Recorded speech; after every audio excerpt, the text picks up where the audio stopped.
Boker Tov, Shem Hashem, Naaseh v'Natzliach Bezrat Hashem, Bakom Mikol Kol, B'zchut Rashbi HaKadosh, Rabbi Shimon Bar Yochai, Ubno, Rabbi Eleazar.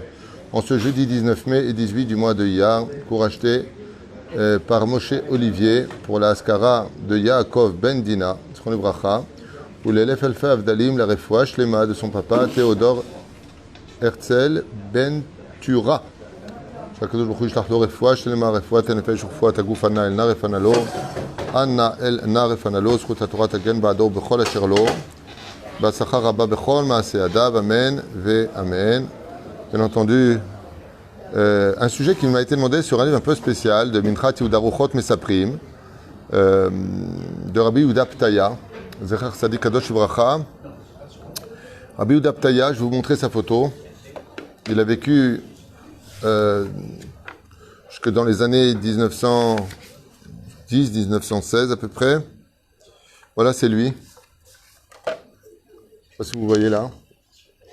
C'était un des plus grands élèves. Voilà, c'est lui, pour ceux qui veulent le voir. C'est quoi, c'est un Tunisien?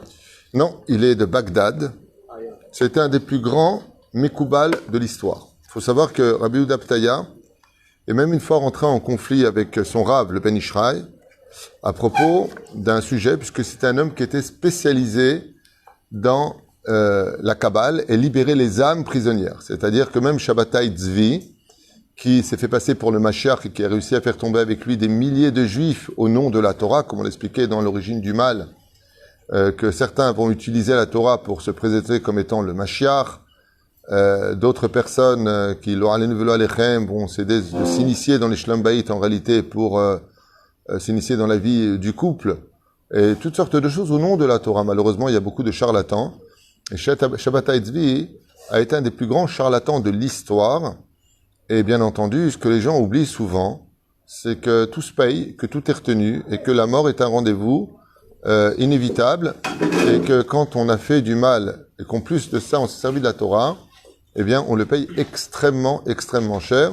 Et pendant plus d'un siècle, Shabbatai Tzvi va être réincarné dans des souffrances incommensurables, jusqu'au jour où il va avoir le mérite de tomber sur Rabbi Yehuda Ptaya et Ruchot Mesaprim, donc c'est le titre du livre, un livre que je déconseille vivement d'étudier si tu n'es pas initié à l'étude de la Torah avec un très haut niveau, parce que ça peut te dégoûter de l'étude de la Torah si tu n'es pas armé. Je connais une personne qui était religieuse, qui a étudié malheureusement ce livre-là, qui n'était pas armé, qui n'a pas posé les questions qu'il fallait, et il a tout rejeté. Ça s'appelle Minchat Yehuda, comme ça, c'est un livre. Il y a marqué ici Ruchot Mesaprim. Pourquoi? Parce que Rabbi Yehuda Ptaya, Zecher Tzadik v'Kadosh Livracha, recevait énormément de Gilgulim. C'est une spécialiste de ce qu'on appelle les maladies de l'âme. Toutes les personnes qui étaient schizophrènes ou qui avaient même des crises d'épilepsie et autres venaient le voir, et il voyait ce que les autres ne voyaient pas. Il voyait exactement qui était cet esprit qui était rentré en lui, et des fois même des démons. Il y a plein d'histoires qui sont racontées ici dans le traité essentiellement de Yecheskel. C'est là-bas où il place Ruchot Mesaprim, c'est-à-dire les esprits m'ont raconté, et ce qui est marqué fait vraiment peur. Ça veut dire qu'il explique exactement ce que les âmes damnées, les âmes qui ont fauté, racontent de ce qui se passe réellement après la mort. Alors si je devais vous traduire cela, parce que c'est le cours qui m'a été demandé, donc je suis un peu gêné de faire le jour de Rabbi Shimon Bar Yochai, mais c'est ce qu'il a demandé, Ruchot Mesaprim. Si je vous dis ce qui a marqué dedans, eh bien, en 2 mots, ce que je vais vous dire va peut-être vous choquer, je m'excuse de le dire à voix haute, mais c'est ce qui a marqué. J'ai lu ce livre-là il y a plus de 30 ans, et je regarde même, quand j'ai ressorti ce livre hier de ma bibliothèque, j'étais en train de constater qu'il y a même mes commentaires sur les côtés, quand j'ai étudié ce livre. Voilà, j'ouvre ici, il y a mes commentaires sur le côté à droite et à gauche, et des endroits que j'ai soulignés. Je me rappelle que j'avais lu ce livre-là, et j'avais même écrit des choses assez intéressantes. Voilà, ici j'ai encore souligné ce que je marque ici, Kan, Talich Akasha Beyoter. Ici, comment ce processus de la vie après la mort est réellement comme les âmes le racontent. Alors, il y a beaucoup de choses qui sont racontées, il y a beaucoup d'histoires. Il faut être très très préparé à cela, parce que quand on étudie, si vous voulez, la Shoah, la Deuxième Guerre mondiale, de ce que les Germanim ont fait des Juifs dans les camps de concentration, c'est rien à côté de ce qu'on raconte ici. C'est rien. Alors que c'est impossible de dire que c'est rien la Shoah. Hashem Yishmor. quand on voit les documentaires. En réalité, je dirais même pas que c'est rien. Il y a beaucoup de similitudes. Par exemple, dans Ruchot Mesaprim, je vous donne quelques kétotes comme ça pour que vous compreniez. Alors, je vous le dis dès maintenant, ceux qui n'ont pas envie d'écouter ce genre de choses, ça donne pas de la joie. Je vous le dis ouvertement, ça donne pas de la joie. Le traité de Yecheskel est un traité extrêmement difficile dans Ruchot Mesaprim, mais ce sont des vérités qui, par contre, peuvent engendrer beaucoup de Hirat Shamaim. C'est-à-dire celui qui dit moi j'ai peur de rien, si bien entendu il y adhère, il y croit. Si tu crois pas, tu crois pas.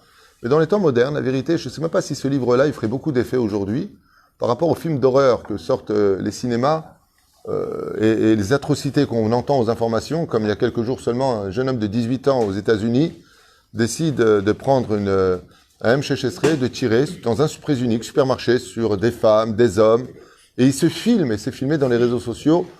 Donc, je veux dire, les atrocités n'ont pas besoin d'être mis dans des livres en disant, mon Dieu, où est-ce qu'on va? On entend toute la journée des femmes qui ont été séquestrées, des enfants qui sont violés. Hachem Ishmor Virachem. Donc, je ne pense pas que ce soit des choses qui soient si dramatiques que ça. Alors, ce que je vais faire, moi, je me suis dit, est-ce que je vais vous lire ou pas une Keta? Mais en réalité, quand tu commences, ça finit pas. C'est des pages et des pages. Et comme vous pouvez le constater, ce sont des lignes extrêmement petites. Ce qui fait que de lire ce livre-là, c'est bien, mais je ne vous conseille pas de le faire personnellement si vous n'avez pas un rave pour vous guider. Vraiment un rave qui est bien construit en études, parce que ça peut vraiment finir avec c'est quoi cette vie de fou? Je veux plus rien. On va prendre plusieurs kétotes qui sont marquées ici, d'une personne donc qui malheureusement ne faisait pas Shabbat et ne faisait pas ceci et cela. Vous avez compris de quoi on parle. Et cette personne raconte à Rabbi Yehuda Ptaya, qui errait dans les déserts, qu'il était frappé, fracassé par les Shindalet, les démons, et qu'il était donc brûlé 7 fois par jour, et que le Shabbat, il était emmené dans un Gehinam non pas de feu, mais de glace, et que Bémet, les souffrances étaient incommensurables, et que les anges qu'il avait créés par la vérote d'être Mechalel Shabbat ne cessaient de lui crier, tu devrais avoir honte, comment tu as osé contrarier le créateur du monde, alors qu'il t'a tout donné, et vraiment des choses qui sont très dures, par rapport à cette Ketala que vous retrouverez ici dans Ruchot Mesaprim. Un autre exemple qui est donné ici, Lo Alenu Velo Alechem, qui m'avait choqué. Dans tout ce que je vous dis, c'est ce que je me rappelle d'il y a 30 ans en arrière. Un autre exemple qui avait été donné ici, d'une femme qui, donc je m'excuse pour ceux à qui c'est le cas, bien entendu, tout ce qui est marqué là, c'est si la personne est morte sans faire Teshuvah, et de Rabbi Yehuda Ptaya faisait des tekkunim de Teshuvah par rapport à cela. Une femme simplement qui s'était mariée avec un non-juif, et qui est mort sans faire Teshuvah. Donc elle était mariée avec un non-juif, et bien entendu, vous savez qu'un juif ou une juive ne peut pas être marié. Il peut faire ce qu'il veut à la mairie, il peut dire oui, c'est mon mari ou ma femme. Il n'y a pas d'union possible. C'est ce qu'on appelle des écorces extérieures. Pourquoi? Parce que c'est un mariage interdit. Donc si c'est un mariage interdit, c'est une falsification du mariage selon la Torah. Attends qu'eux, ils estiment qu'ils sont mariés parce qu'ils sont partis dire devant le maire « oui, je le veux bien », bon, ça c'est leur problème. Alors, dans le tachlès des choses, il n'y a pas d'union possible entre un juif et une non-juive. Lotitratem bam, tu ne te marieras pas avec eux, c'est un interdit de la Torah. Et donc ici, il raconte l'histoire d'une femme qui s'appelait Rose, si je dis pas de bêtises, et qui je sais pas si je devrais dire tout ça en réalité. Je sais pas si c'est... Ouais. Bon, c'est ce qui a été demandé, c'est un cours. Je comprends que vous le partagez pas, ça fout les boules, mais ça réveille un petit peu. Eh bien, elle raconte que Ruchot Mesaprim, qu'elle est venue chez Rabbi Yehuda Ptaya, qu'elle courait donc pour aller chez ce tzaddik, qui était un spécialiste de la libération des tikkunim, encore plus que le Ben Ishraï. Alors on sait que le Ben Ishraï est Avbeddin dans le ciel, et elle a raconté quelque chose de terrible dans ce livre, je me rappelle, que pour chaque fois où elle a été avec son conjoint, appelé comme ça plus simplement, ça lui a coûté 1 an de Gehinam. Chaque fois. C'est pas à l'année. Chaque fois qu'elle est partie avec lui, il y a marqué ici Tinfa et Nishmata. Elle se salissait son âme d'âme qui vient d'un autre monde, pas parce que le goy il est pas bien, parce que la Neshama elle est extrêmement pure du peuple d'Israël. Et le degré de la Neshama d'un non-juif n'est pas le même. Ça ressemble à quoi? C'est comme si je mettrais de façon imagée du diesel dans une voiture à essence. Alors le diesel, c'est pas qu'il vaut moins ou plus que de l'essence, c'est que ce n'est pas pour le même moteur. La Neshama d'une Bat Israël, Lo Alenu Velo Alechem, ce n'est pas le même fonctionnement de l'âme d'un non-juif. Donc, avec qui va très bien un non-juif? Une non-juive. Et n'importe laquelle. Pourquoi? Ils viennent du même monde. Donc, c'est matim. Quand tu mets du solaire ou du kérosène dans un avion, ben c'est matim. Mais si tu prends de l'essence, tu le mets dans un avion, c'est pas matim. Là, non seulement l'avion ne va pas décoller, mais en plus, tu vas créer quoi? Beaucoup de problèmes. Il va falloir vider tout ça. Voilà exactement ce dont on parle. Il n'y a pas de ségrégation, de racisme ou de préférence. On ne parle pas de ça. On ne parle pas d'apartheid. Il n'y a pas tout ça. Simplement, c'est pas ma team. Zélo, c'est pas fait l'un pour l'autre. Donc, qu'est-ce qui se passe quand un non-juif va avec une non-juive? C'est pas compatible, exactement. Même s'ils le font. Au niveau d'extérieur, on voit pas le problème. Aval, dans le tachles des choses, eh bien, comme cette femme est morte sans faire teshuva, sans regretter ceci et cela, elle raconte dans le livre. Donc, pour ceux qui veulent le livre, maintenant, tu y crois pas, tu dis n'importe quoi, c'est des ch'touillottes, fais ce que tu veux. Fais ce que tu veux. Moi, j'y crois personnellement parce que je vois pas l'intérêt de l'avoir écrit. et les tikkunim qui sont marqués, les lieux. Et puis, à part ça, Ani Yodeach, c'est Katouf, qui gam bezor akadosh, c'est Katouf. Dans Shomer Imunim, c'est Katouf. Il y a beaucoup d'autres références qui le disent. Eh bien, il faut savoir que cette femme-là raconte dans son livre que pour chaque fois où elle est partie avec un non-juif, chaque fois qu'elle est partie avec lui, Ishilma Shana Shlema, une année. Et si je me trompe pas, dans ce livre-là, elle avait fait déjà plus de 100 ans, soit un siècle de tikkunim, pour chaque fois où elle est partie avec son dit mari qui était non-juif. Pour dire à quel point les choses sont prendre avec beaucoup d'attention. Énormément d'attention. Alors dans Rochot Mesaprim, j'avais appris un chidouche à l'époque, où il dit que, normalement, tu sais, quand tu arrives à la caisse, qu'est-ce que tu fais? Tu mets tout sur le tapis, et après on dit ça fait, par exemple, 1200 shekels. Eh bien, dans Rochot Mesaprim, les âmes disent que c'est pas comme ça que ça se passe dans le jugement. Alors comment ça se passe d'après vous? Dans ce livre-là de Rochot Mesaprim, les âmes qui sont décédées, donc ceux qui croient qu'il n'y a pas de vie après la mort, vous allez être surpris. Parce que ici, par contre, il te dit exactement ce qui se passe après la mort, pour ceux qui ont été Mechalel Shabbat, ceux qui n'ont pas mangé Kacher Chlatejem, là, ce qu'il écrit ici. Ceux qui ont trompé les autres.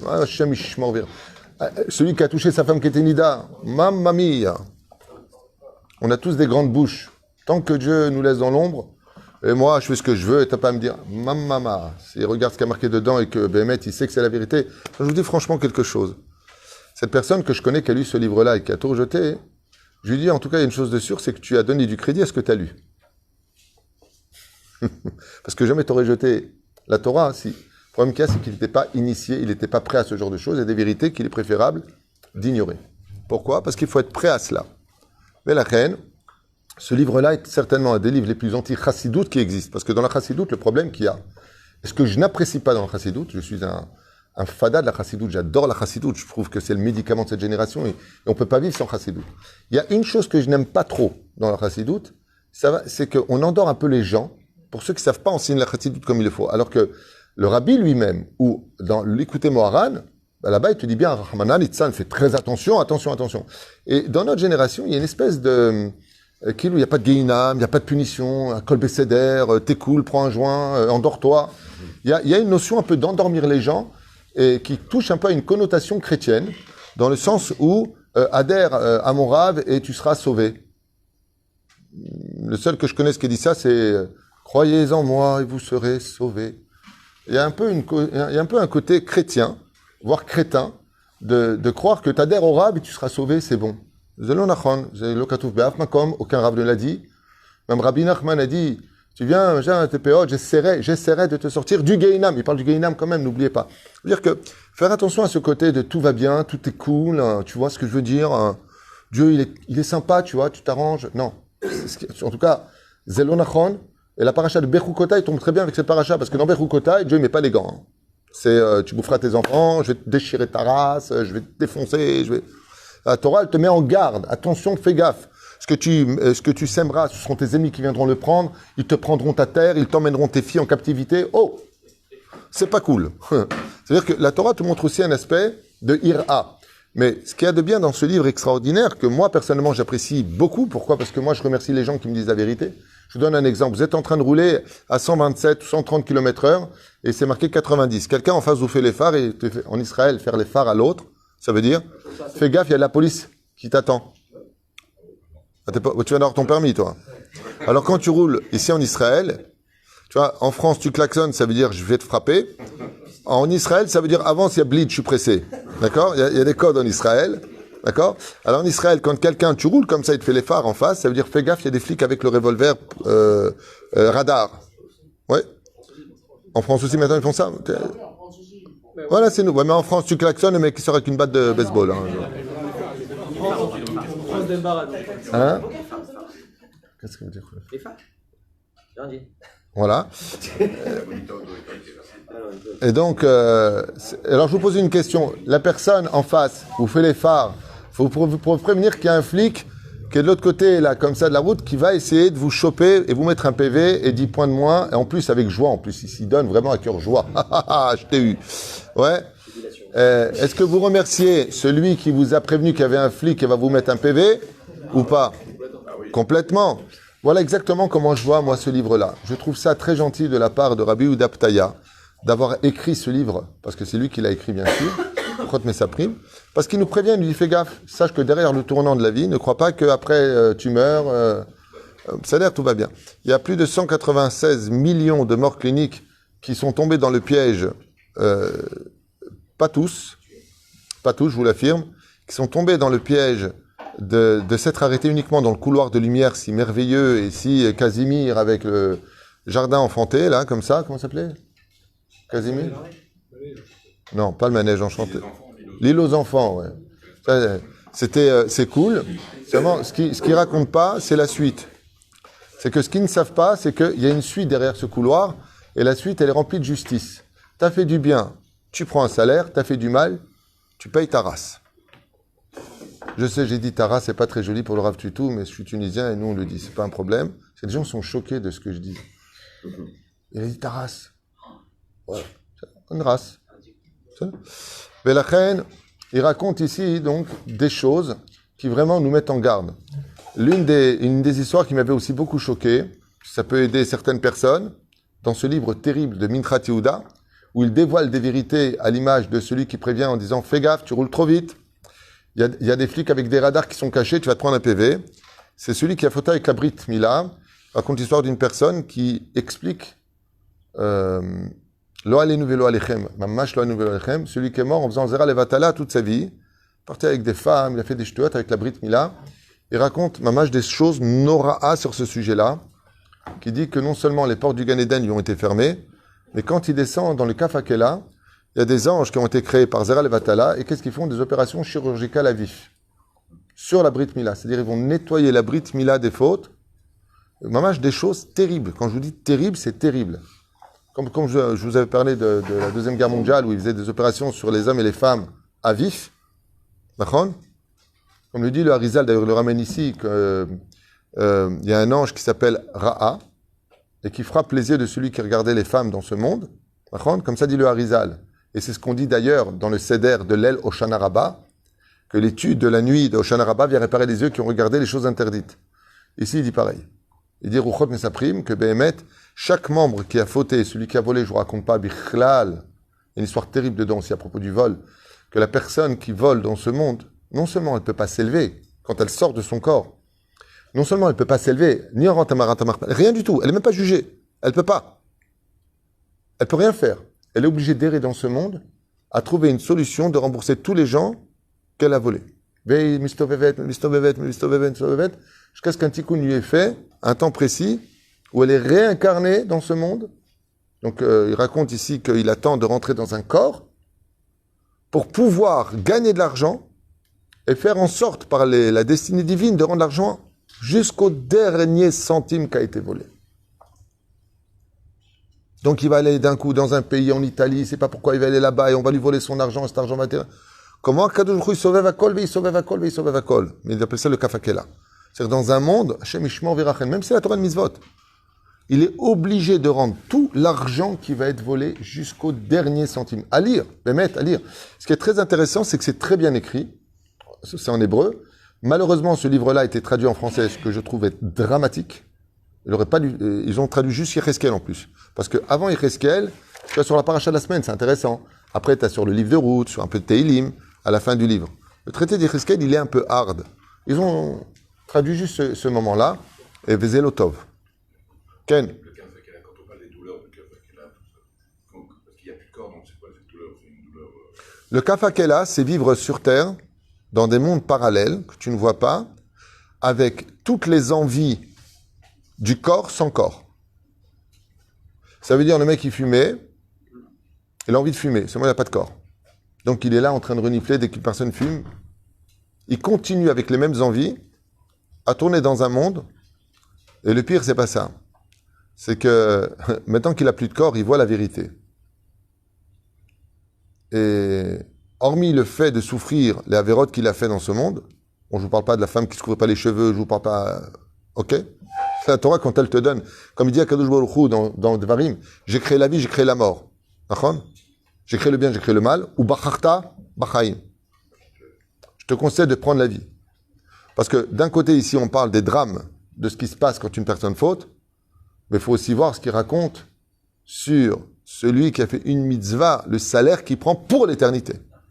Mais il raconte surtout une chose ici, qui m'avait beaucoup choqué, c'est l'état d'âme des âmes, qui au-delà de la douleur endurée pour les réparations des fautes qu'elles ont faites, ces âmes, c'est comment elles parlent d'Akadosh Baruch Hu, combien elles ont honte d'avoir fauté. C'est-à-dire que quand on est dans le corps, les gens n'ont pas de problème de salir les uns les autres, on parle, chofchi, le Shabbat on allume la lumière, on va dans des cafés qui sont vers le Shabbat 100% taref, et on commande. Ça soit on mange taref. D'accord? Il raconte ici que toutes ces avérotes-là, tout ça bien entendu si la personne est morte sans teshuva. Si elle a fait teshuva, on ne parle pas de tout ça du tout. Attention, on se comprenne bien. Et rien ne tient devant la teshuva. Quoi que tu aies fait, fais teshuva. Même si tu as volé, va voir un posek halacha, va voir un dayan, voilà, j'ai volé, comment je fais mon tikkun? Tout peut se faire tant que tu es sûr. Et c'est ce qu'il dit d'ailleurs d'Aptaya. Il lui dit, mais pourquoi tu n'as pas fait teshuva? Pourquoi tu es mort sans teshuva? Il fallait simplement regretter avant de partir de ce monde.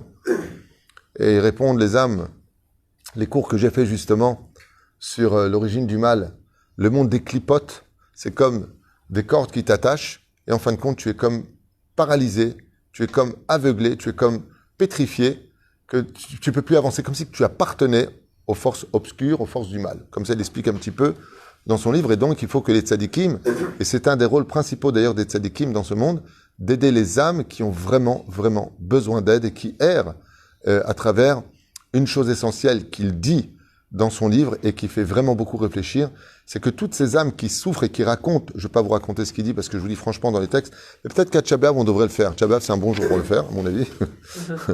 Mamash, c'est hyper intéressant.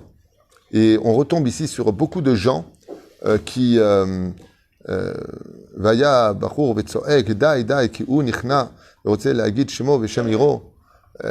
Voilà, il raconte vraiment beaucoup de détails. Et ces âmes, quand elles tombent sur un tzaddik, le tzaddik adore entre autres, elles le supplient de l'aider à sortir de là où il est. D'où l'importance, d'ailleurs aujourd'hui j'ai reçu la bonne nouvelle qu'à 11h on a fait venir mes grands-parents. Donc je suis très très content que mes grands-parents soient enterrés tout à l'heure à Ramleh. On a fait venir leurs âmes ici. C'est très important par rapport à beaucoup de choses qui se passent quand on est enterré en Chutz Laaretz. On ne se rend même pas compte du srout. D'être enterré en Israël, c'est comme d'être enterré dans un hôtel 5 étoiles de luxe. D'être enterré en Chutz Laaretz, c'est comme si on est enterré dans une auberge. Comme si on a pris un lit dans une auberge. Petite auberge avec de la paille. Et c'est un grand mérite, Bezrat Hashem Barah.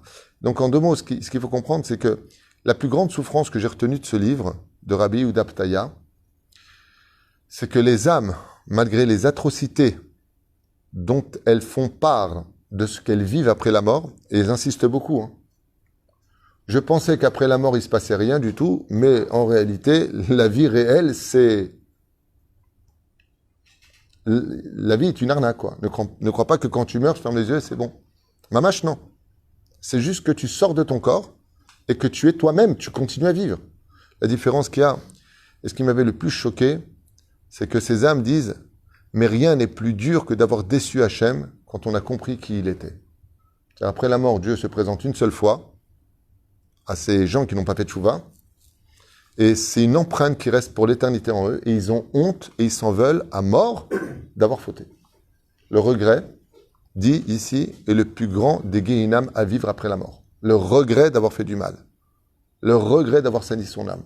Le regret pour des moments bêtes de la vie de s'être condamné à de très très très longues périodes aveuglé par la bêtise humaine.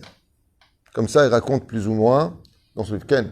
Il y a quand même un problème au début que la Shoah, c'est pas grand-chose par rapport à ce qui est écrit. Lis-le, tu verras. Ils ont volé l'info pour la gloire, ils ont fait quoi? La différence, c'est une excellente question. Monsieur Lévy vient de dire quelque chose de très pertinent. Je suis content que tu aies posé la question maintenant et pas ce soir à 1h du matin. Il dit, ok, tu dis, c'est pire.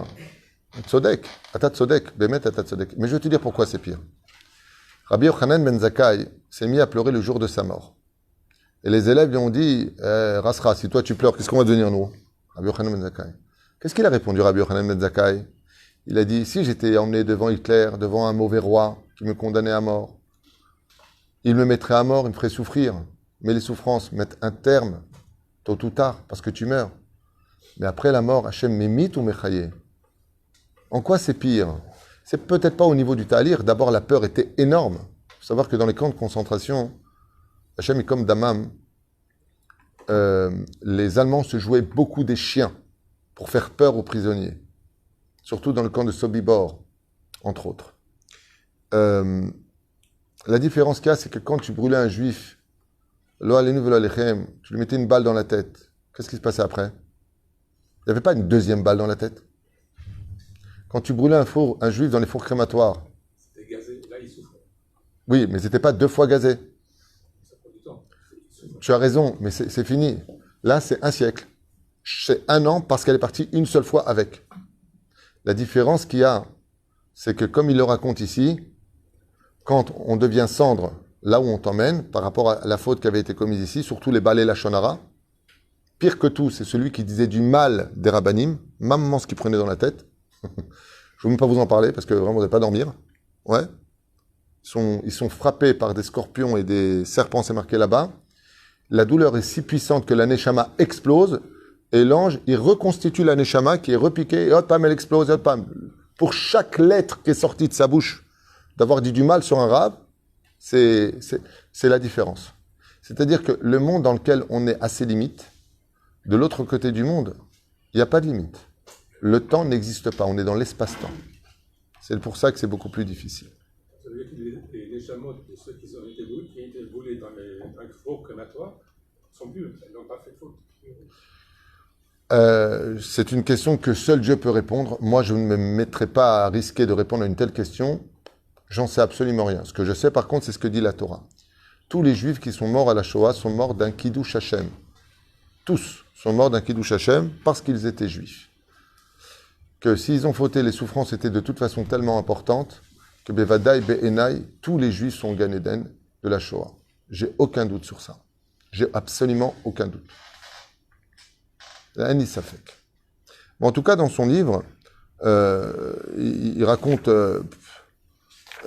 tellement de choses. Je sais, Il n'y a pas la balance, ça compagnon, quelqu'un, la façon de tuer sa femme, etc. Même si ça fait des mitzvot à côté, ben c'est pas balancé. Alors, c'est une excellente question. Qu'est-ce qui se passe? Tu vois, je suis en train de regarder les feuilles et je vois mes commentaires sont juste à côté. Là, sur les côtés, là, comme une Gemara. C'est ce que j'avais écrit il y a 30 ans. Je voudrais me lire un instant, si je peux me permettre. Je ne sais même pas ce que j'ai écrit. Ici, j'ai noté ici, dans cette page-là, on parle de Ta'alir du Bet Mishpat Ha'elyon. Comment ça se passe devant le jugement? Les âmes racontent comment elles se trouvent devant le Bet Din d'O et comment la personne est jugée. Et donc, c'est ce que je vous disais tout à l'heure, tu vois comme quoi je m'en rappelle maintenant, c'est que quand tu arrives pour une faute, tu vas la payer. Ensuite, on passe à la faute suivante. Tu vas la payer. C'est pas, bonjour, ça vous fait 1000 shekels. C'est pas les bonnes choses et les mauvaises choses ensemble. Non. Alors, qu'est-ce qui se passe pour les bonnes choses? Si la personne a fait des bonnes choses dans ce monde, ce que je veux dire, ça va vous paraître un peu injuste, mais c'est un état de fait. D'ailleurs, vous le dites dans la Mida sans comprendre les mots. Mais une personne qui est morte sans teshuva et qui a quand même fait de bonnes choses, il y a 2 options pour lui. Si c'était une bonne personne et qu'elle était assimilée et qu'elle ne s'est pas rendue compte, à kol beshogeg, donc son âme, le côté positif est séparé, elle va au Gan Eden. La deuxième va réparer ses fautes. Première option. Quand est-ce qu'on a vu ça? Par exemple, Evel, le frère de Caïn, avait une neshama qui était pure.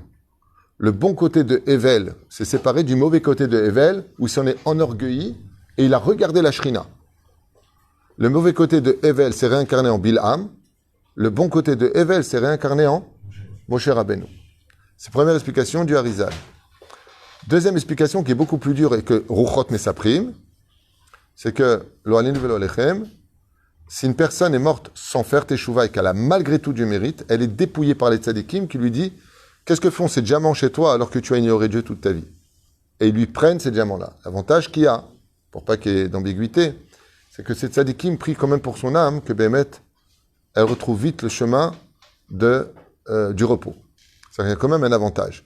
Si vous prenez le Sha'ar HaKavanot, quand vous parlez à la tzadikim, à la chassidim, à la Sheret HaMechabet Israël, là-bas, dans le Sha'ar HaKavanot, il dit « Prie pour que les tzadikim ne viennent pas te dépouiller des mitzvot que tu as fait, malgré le fait que tu es mort sans teshuva. » Mais, je vous dis franchement, comme je dis à ces personnes qui avaient tout rejeté, je lui dis « Mais t'es bête. T'es bête. » Je veux dire pourquoi t'es bête. Un homme dit le Rambam, dans le Chot Teshuva, qui a fauté toute sa vie. Il s'est assimilé, mangé taref, il partait avec les goyotes, tout ce que tu veux. Et des ch'touillottes. Avant de partir de ce monde, il demande pardon à Dieu. Il dit, maman, je ne savais pas. Comme ce juif qui s'est converti au christianisme, Lo Alinu Velo Alechem, Shem Yazor, qui est parti voir le rabbi, et qui est parti avec une Bible chrétienne, donnée au rabbi en lui disant, vous vous trompez. Le rabbi le regarde comme ça et lui dit, vous êtes malade. Parce que dans le judaïsme, on estime, comme l'enseigne le rabbi, qu'un juif qui convertit sa Torah pour une autre religion, c'est un juif dont l'âme est malade. Il faut être malade. Tu as l'originalité, tout le monde veut te ressembler dans les religions, tu es juif, et tu vends ton judaïsme pour devenir crétin. Il faut être fou pour faire une chose pareille. Ouais. Eh bien, qu'est-ce qu'il lui a dit le rabbi? Quand tu lui remets le testament, le Nouveau Testament dans les mains, le rabbi le jette par terre, sur place. Il le regarde comme ça et lui dit « Je prierai pour vous, je prierai pour vous ». 3 ans plus tard, on retrouve cet homme-là dans une yeshiva, Lubavitch, en train de mettre les téfilines, le Chazar B'tshuva. Qu'est-ce qui attend cet homme? Le Gan Eden ou le Gehinam? Alors, je voudrais juste vous dire une chose. Une chose que je vous demanderais de retenir à vie. C'est vrai que de lire des choses pareilles pourrait nous prendre vraiment presque en haine la vie. Waouh, c'est ça être juif, ça fait trop peur. Ok? C'est de l'arnaque. Du Yetzerara de penser ça. Parce qu'il suffit d'abord, Kodem Kol, que tu arrêtes tes ch'touillottes, même qu'il y ait ou pas un salaire ou pas de salaire, qu'il y ait une punition ou pas de punition. C'est ton Dieu qui te parle. Je comprends pas. Un patron qui donne quelque chose, un ordre à son ouvrier en disant, toi, tu travailles dans telle pièce, tu prends telle et telle chose, tu l'emmènes. On va le faire. On parle du roi des rois. Azov mettant la punition. Deuxièmement, le Rambam dit dans Ilchot Teshuvah, un homme qui fait simplement, tu vois, qui demande pardon à papa. Pardon. Nigmar, on lui rappelle plus aucune faute. Il part de ce monde, ça dit Gamour. Alors, faut arrêter un peu nos ch'touillottes en disant, ouais, c'est ça que j'aime pas dans la Torah. Tu vois, on parle du Gehinam, je comprends pas, tu as une fille en pantalon, alors elle va payer parce qu'elle était en pantalon. Oui. T'as pris un sens interdit. Qu'est-ce qui se passe avec la police? Ouais, t'as raté une seconde, t'as garé ta voiture dehors. Je vous pose une question qui m'est arrivée. T'as tardé de 2 minutes, le pacard il est passé. Comment on dit pacard? Le contractuel. Il t'a mis un PV. Ben, tu le payes ou pas? En plus content. Ok. Alors. Ben, je comprends pas. Tu vas voir chez le médecin, il te fait une opération chirurgicale pour la dent pour te la soigner, il te creuse, t'es comme ça, il te dit vous mangez pas de chaud, pas de froid. Tu dis merci beaucoup. Combien je vous dois et je reviens quand? Je comprends pas. Il n'y a que quand il s'agit de Dieu que tu ne veux pas comprendre. Dans la vie, c'est comme ça. T'es malade, tu vas où? Au Beth Rolim. Et on te fait quoi là-bas? Une opération? On te soigne? Vas-y, tu côté d'abord. Et la reine, Akadosh Baruch Hu, il dit c'est vrai que ces choses-là existent. Et je voudrais vous dire 2 choses avant de finir. La première, c'est que Dieu lui-même n'y est pour rien dans ce que tu subis. Parce que c'est pas Dieu qui te fait du mal. Ce sont tes propres avérotes, expliquent les âmes ici. Dieu, il fait rien. Dieu, il te dit pourquoi tu viens pas dans mes bras? Moi, je t'ai créé pour te donner du bonheur. Tu t'es mis du malheur. Il n'y a pas un seul moment où Dieu intervient en disant espèce de rachat. Pourquoi? Au contraire, il dit que du coup c'est un monde d'amour absolu. Alors qui t'emmène là-bas? C'est tes propres péchés que tu as créés. Donc à qui tu peux en vouloir? Ah ben à toi-même. Ah mais je savais pas. Ben étudie la Torah. Écoute des cours de Torah. Arrête tes ch'touillottes. Combien tu vas dire que je suis pas prêt, je comprends pas, j'ai pas envie, ça me dit pas? Bah, vis ta vie. Ça me rappelle une fois, mon copain il m'a raconté, ils lui ont retiré son permis de conduire 180 km/h sur la route. Ouais, 180. Gvish sèche. À côté, il lui a dit, tu roules trop vite, laisse tomber. Il lui a dit, je m'en fous, j'ai pas envie. Bah, il y avait des flics qui l'ont arrêté, retrait de permis pendant 2 ans. Amende, je crois 10 000 shekels, il a pris, un truc de fou. Bah, qu'est-ce qu'il a répondu? Quand on fait des bêtises, on paye. Bah, c'est exactement la même chose. Alors ça, tu comprends. Et la Torah, tu comprends pas. La raison pour laquelle du monde. Alors, la première chose qu'il faut retenir, c'est que Dieu n'y est pour rien dans tout ça, sachez-le. Ça veut dire que c'est toi-même qui t'es condamné. Tu mets ta main au feu, viens pas te plaindre. Et la deuxième chose, c'est que tout comme tout se paye très cher ici, moi j'ai rarement vu quelqu'un qui vient, il te fait du mal 1 fois, 2 fois, 3 fois, 4 fois, 1 an, 10 ans, 20 ans, 100 ans, et juste avant de mourir, il te dit, Abraham, je regrette tout ce que je t'ai fait comme mal. Et là, tu lui dis, t'es mon meilleur ami. T'as déjà vu ça, toi? Ben, Dieu, il te propose ça. Donc, c'est vrai que c'est dramatique d'entendre des choses pareilles. Opération chirurgicale, t'es brûlé, t'es cramé, t'es machin, t'es bidule, t'es chouette. Oh! Aval Habibi, Daïkva. N'oublie pas un détail. Demain, t'arrêtes, tu dis à Hachem, Aviti, Pachati, Nigmar Asipour. Tout est avérote. En plus, tu fais tu vas béava. Tu dis à Dieu, Ani, Mamash, Mitraret, je t'aime. Tous les péchés que t'as fait, Dieu te le comptabilise comme si t'as fait des mitzvot. Qu'est-ce que tu veux de plus? Qu'est-ce que tu veux de plus? Tu manges au restaurant. Tu demandes une entrée. Tu demandes le plat du jour. Tu demandes un dessert. Tu demandes. Qu'est-ce qui se passe à la fin? Ah ben, tu payes. Alors là, tu dis, il n'y a pas de problème. Mais quand il s'agit de Dieu, non. Je fais ce que je veux. T'es Dieu. Mais je fais ce que je veux quand même parce que je suis un petit Dieu. Et c'est la vie que je veux. Ben, réponse. Tu payes. Monsieur Lévy, vous êtes invité à travailler dans un travail. Vous cherchez du boulot, vous avez un travail. Vous décidez de ne pas faire ce que dit le balabait, ok, le patron. Et vous faites rien. Vient la fin du mois, il vous paye pas. Qu'est-ce que vous faites? C'est normal ou pas? En France, oui. En France, oui. Pérouche Adavar, que Mish et Tarach Berev Shabbat, Yuchal Be Shabbat. Et c'est ce qu'explique ici les Neshamot. Le plus marrant de l'histoire, c'est que ce sont ces mêmes Neshamot dans ce livre. Ce sont les mêmes âmes qui racontent les souffrances, qui témoignent combien Dieu est justice et combien ils ont été bêtes. Ça veut dire qu'ils n'en veulent pas à Dieu, ils s'en veulent à eux-mêmes dans ce livre. Et j'ai été bête, et je me suis laissé aveugler, et j'ai écouté les mauvais conseils, et j'ai ignoré Dieu toute ma vie, et je savais qu'au fond de moi ça n'allait pas. Tafsik Mashouat Shelcha. Et la fin de ce livre-là, c'est ce qui a été demandé à Rabbi Yehuda Ptaya. Ma femme m'a dit ce matin, hier soir, elle m'a dit ne lis pas le livre. Juste comme tu l'as déjà étudié, alors va alper, et j'ai écouté son conseil. Je ne sais pas pourquoi j'ai pris le livre. Aval, c'est juste pour vous le montrer. Mais la reine, Bezrat Hashem, Shiniske, d'être intelligent, puisque quand on prend une voiture, on prend une assurance. Pourquoi? On paye tout risque. On ne sait jamais. Et si on nous la vole? Et s'il y a un accident? Et pourtant, Bla Inara pour moi, que Dieu me protège. Et puis là, j'ai 18 ans, j'ai mon permis de conduire. Et j'ai jamais fait d'accident de ma vie. Toda la elle. Renié. Mais ça m'empêche pas de repayer l'assurance. Pourquoi? Bah parce qu'on sait jamais. Et si on me la vole? Et s'il y a un accident, shalom, ouais. Alors j'ai une assurance. Nachon, tu vas me dire, ouais, mais l'assurance, tu es obligé de la prendre. Le nachon. Tu prends la guimelle. C'est, comment tu dis en français la guimelle? Cette guimelle. Tu prends le tiers et tu as le droit de rouler. Donc tu ne viens pas dire que c'est obligatoire. Pourquoi tu prends tout risque? Parce qu'on ne sait jamais. Alors ce serait quand même stupide de savoir qu'il y a un accident qui nous arrivera à tous, tôt ou tard, qui s'appelle la mort, et de ne pas avoir pris une assurance, alors qu'on sait qu'un jour, il y aura un accident qui s'appelle l'âme quittera ton corps et tu rendras des comptes. Raval de ne pas avoir pris une assurance. C'est pour des ch'touillottes dans ce monde. Tu achètes une maison, tu prends une assurance, tremblement de terre, on ne sait jamais. Le mec, il a payé toute sa vie, il n'y a jamais eu de tremblement de terre. Mais s'il y avait eu, alors on te dit, il va y avoir la mort. Tu ne prends pas une assurance. Il faut vraiment être idiot pour avoir autant de secrets qui nous soient livrés et rester encore inerte, voire impartial par rapport à des situations où la Torah nous dit, nous, Tafsik, Parashat Bechukotai, Parashat Kitavo, Parashat Nitzavim, Kulchem Ayom, même si Dieu nous aime, il ne faut pas oublier un détail, le pire ennemi de l'homme, c'est son propre miroir, c'est lui-même. Alors que la Torah nous offre tellement de bonheur, et que le pire de l'histoire, que vous ne savez peut-être pas, c'est que Akadosh Baruch Hu lui-même, quand un juif souffre, s'inflige les mêmes souffrances. C'est-à-dire que ces mêmes âmes qui sont descendues là où elles sont descendues, Akadosh Baruch Hu, quand eux écrivent, lui aussi écrit. Pourquoi? Parce qu'un père, quand il voit son fils souffrir, c'était la pire punition que tu pouvais lui infliger. La reine Akadosh Baruch Hu, il dit, pourquoi tu me fais ça, mon fils? Comme ça, dit le Zohar Akadosh, pas moi. Rabbi Shimon Bar Yochai. Il dit, pourquoi tu me fais ça à moi? Pourquoi tu me forces à observer que mon fils, il mérite ça? C'est comme un père qui apprend que son fils, il a tué quelqu'un, et on lui dit, maintenant, il faut le voir en prison. Il y va avec gaieté de cœur? Non. Il dit à son fils, mais pourquoi tu as fait ça pour toi? Pourquoi tu me fais ça à moi? Comment maintenant, moi, je vais dormir? De savoir que toi, tu es en prison, et que moi, je suis dans mon lit douillet à la maison. Ainsi, écrit Akadosh Baruch Hu, vous avez été égoïste dans vos choix, parce que vous n'avez même pas pensé à moi. Vous n'avez pas pensé à vous, d'accord, mais même à moi, vous n'avez pas pensé. Vous savez pas combien je vous aime, pourquoi vous me faites ça? Moi, j'ai rien fait. La police qui est venue te chercher et qui t'a emmené dans ses souffrances, explique les âmes, c'est pas Dieu.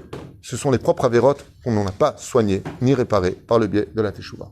Baruch Adonai l'Olam. Amen ve Amen.